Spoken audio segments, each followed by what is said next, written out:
नमस्कार दोस्तों, जय श्री कृष्ण, हर हर महादेव, ओम नमः शिवाय।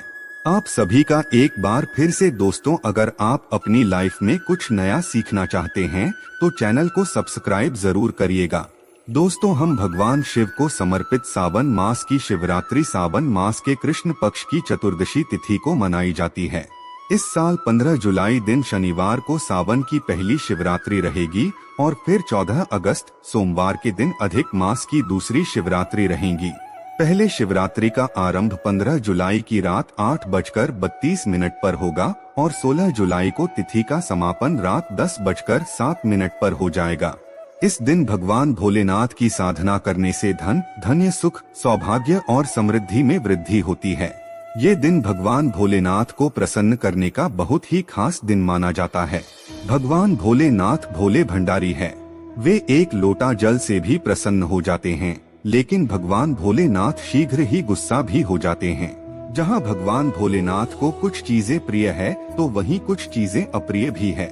कुछ चीजें ऐसी हैं जिनका भगवान भोलेनाथ की पूजा में अगर इस्तेमाल ना किया जाए तो भगवान भोलेनाथ का पूजन अधूरा रहता है।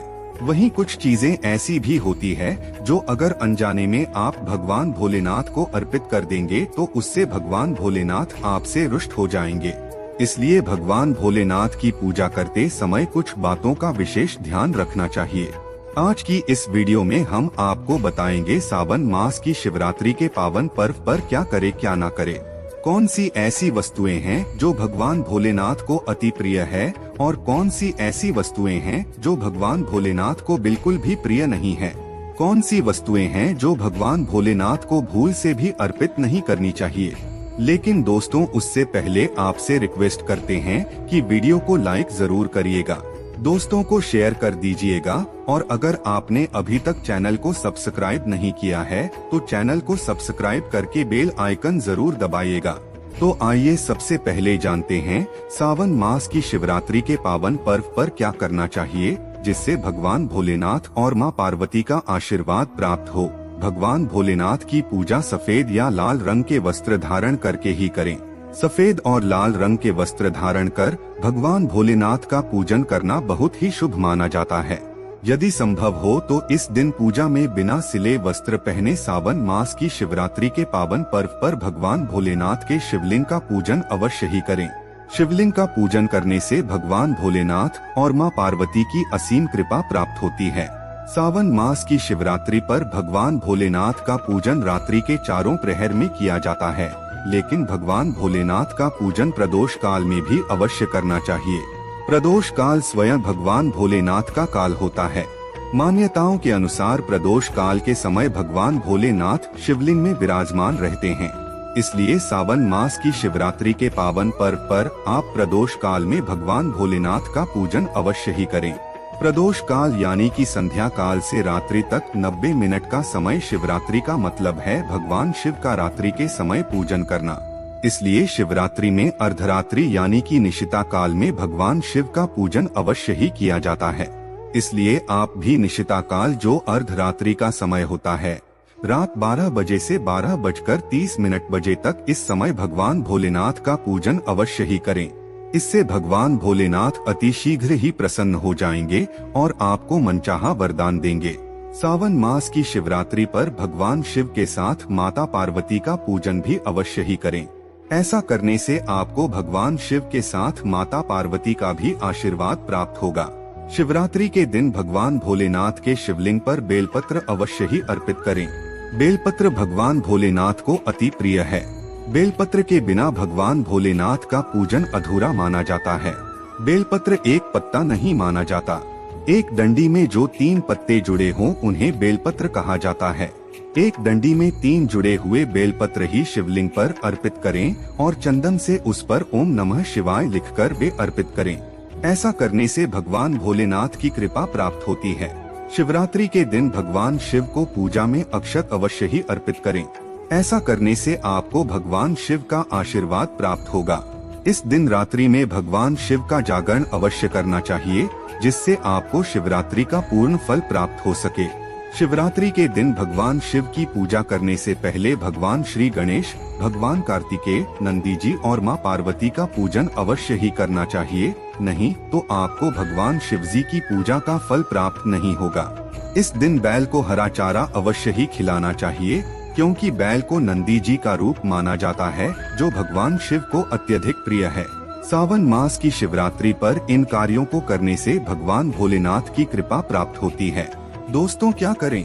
इसके अलावा शास्त्रों में यह भी वर्णित किया गया है, सावन मास की शिवरात्रि के दिन क्या नहीं करना चाहिए जिससे भोलेनाथ आपसे रुष्ट ना हो। तो आइए दोस्तों, भगवान भोलेनाथ और मां पार्वती की कृपा प्राप्त करने के लिए अब जानते हैं सावन मास की शिवरात्रि के पावन पर्व पर क्या नहीं करना चाहिए। सावन मास की शिवरात्रि के दिन देर तक न सोएं।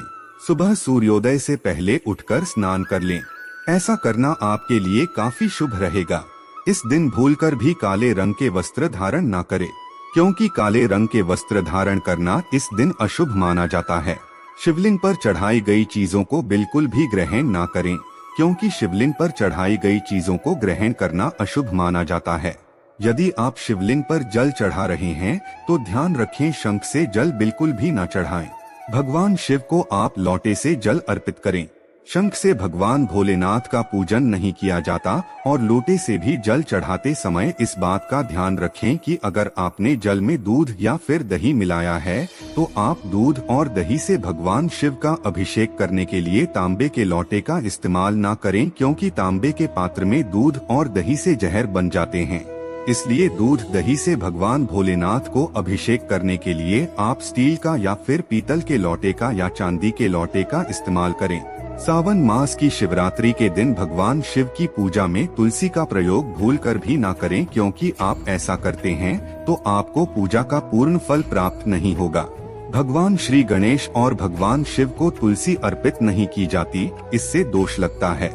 इस दिन भगवान शिव की पूजा में केतकी और चंपा के फूलों का प्रयोग नहीं करना चाहिए, क्योंकि भगवान शिव की पूजा में इनका उपयोग करना वर्जित माना जाता है। भगवान शिव की पूजा में हल्दी और कुमकुम का प्रयोग बिल्कुल ना करें, क्योंकि भगवान शिव बैरागी है और हल्दी और कुमकुम के प्रतीक माने जाते हैं। भगवान शिव की जो मूर्ति शिव परिवार के रूप में है, जहां भगवान श्री गणेश, भगवान कार्तिकेय और मां पार्वती है, तो आप वहां पर भगवान शिव को हल्दी कुमकुम से तिलक कर सकते हैं। लेकिन भगवान शिव की जो शिवलिंग होती है वो भगवान शिव का बैरागी रूप है, तो वहां आप हल्दी कुमकुम ना लगाएं। सावन मास की शिवरात्रि के दिन भूलकर भी घर में कलह नहीं करने चाहिए और ना ही किसी को अपशब्द बोलने चाहिए। यदि आप ऐसा करते हैं तो आपको भगवान शिव का आशीर्वाद प्राप्त नहीं होगा। सावन मास की शिवरात्रि पर शराब और मांस आहार का प्रयोग बिल्कुल भी ना करें। यदि आप ऐसा करते हैं तो आपको भगवान शिव और मां पार्वती के क्रोध का सामना करना पड़ सकता है। आपको इस दिन किसी भी पशु या पक्षी को सताना नहीं चाहिए, ना ही उन्हें मारना चाहिए, नहीं तो आपके सभी पुण्य फल नष्ट हो जाएंगे। सावन मास की शिवरात्रि के दिन महिलाओं और कन्याओं को शिवलिंग का स्पर्श नहीं करना चाहिए। आप दूध, दही या जल से शिवलिंग का अभिषेक कर सकते हैं। आप बेल पत्र भी चढ़ा सकते हैं, पूजन भी कर सकते हैं, लेकिन शिवलिंग का स्पर्श न करें। शिवलिंग की सदैव आंधी परिक्रमा की जाती है, इस बात का विशेष ध्यान रखें। सावन मास की शिवरात्रि के पावन पर्व पर भगवान भोलेनाथ और मां पार्वती की कृपा प्राप्त करने के लिए इन सभी बातों का विशेष ध्यान रखें, जिससे आपको व्रत और पूजा का पूर्ण फल प्राप्त हो और भगवान शिव और मां पार्वती की आपको कृपा मिल सके। उम्मीद है आपको हमारी यह वीडियो पसंद आई होगी। आज के लिए बस इतना ही। दोस्तों, अगर आपको यह वीडियो पसंद आया है तो वीडियो को लाइक करिएगा, दोस्तों को शेयर जरूर करिएगा और चैनल को सब्सक्राइब करके बेल आइकन जरूर दबाइएगा, ताकि आने वाला नॉलेजेबल वीडियो आपको सबसे पहले मिले। दोस्तों, मिलते हैं अगले वीडियो में। धन्यवाद।